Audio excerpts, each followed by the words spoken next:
Hi, Rijay. Kumusta? Nakalis na kami ngayon, kanina.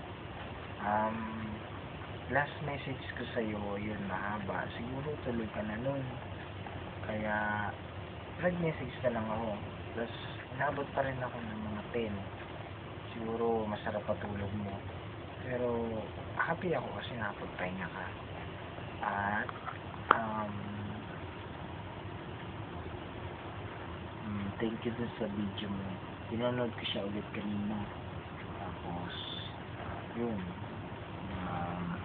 Kaya ako, tatawa ko sa dulo kasi sabi mo, Roberto. Ayun, parang, kahit kumukuha ka ng video, parang normal lang na nakausap mo ba ako. Kaya, ayun. At saka, sana, ayun, pagbalik namin sa Japan, sigurado nasa Pinas ka na at nagbabaksyon ka na. Sana may time ka pa rin para makapag escape tayo. Kung medyo busy ka at miss na yung pamilya mo, okay lang din kahit mag-message ka na lang sa akin, ganun. Basta looking forward ako na strong pa yung relationship natin.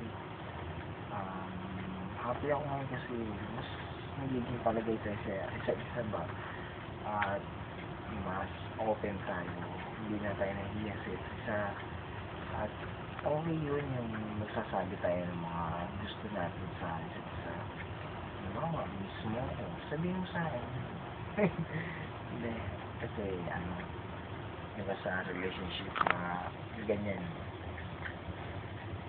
pag sweet sila sa isa't isa, yun, mas lalong gumaganda yung takbo ng relationship nila, na kung ano yung talaga nararamdaman, sinasabi nila sa isa't isa. Ayun, okay lang. Ano po ba sa video mo, ayun, sabi ko, busy ka nga talaga sa work mo dyan. Minsan sabi mo na nag-chat tayo, tapos biglang hindi ka muna kasi may gagawin ka.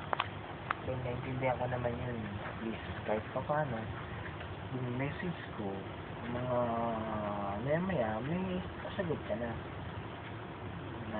eto, sa biyahe namin,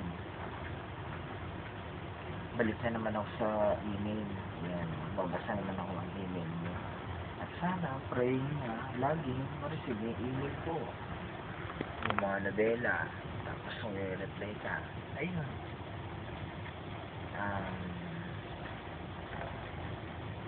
nakita mo naman gano'ng kasaya lagi pagkausap ka. Kasi tama ka na, inspirado ako. Oo, kasi ngayon, ikaw yung inspiration ko. Oo,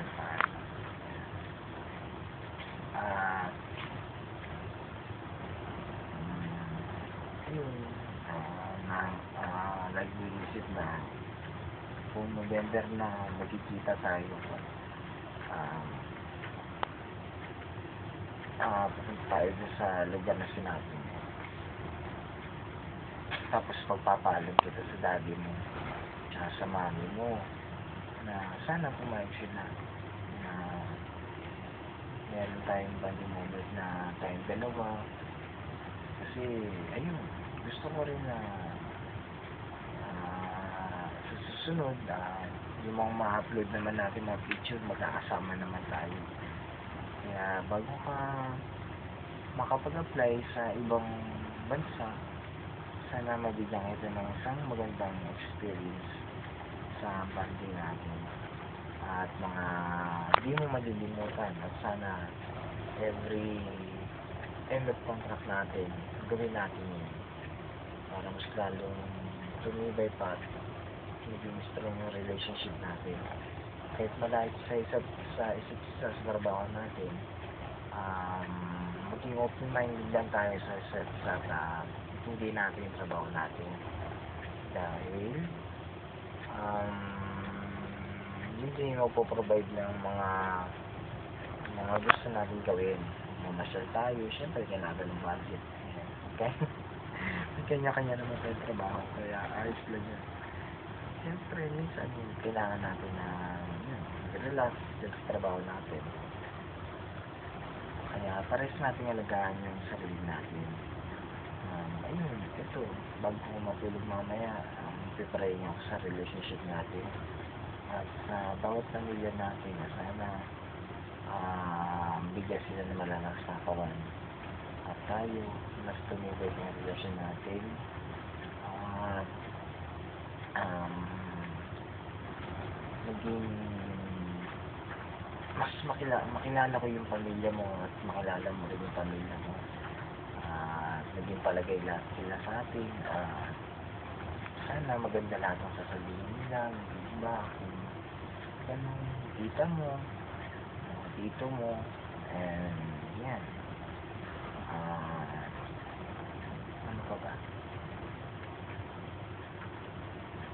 Yan, ginagaya kita eh. Gumagano kasi minsan. Yeah. Ito, itong video ko, ito yung first night biyahe ko papuntang Mexico. At ilang araw pa yan. Kaya, magsasawa ka sa video ko. Kaya baka request mo na, pamisa-misa na lang mag-video Hindi, joke lang. Ayun. Ayun, yun. Happy ako dun sa video mo kanina.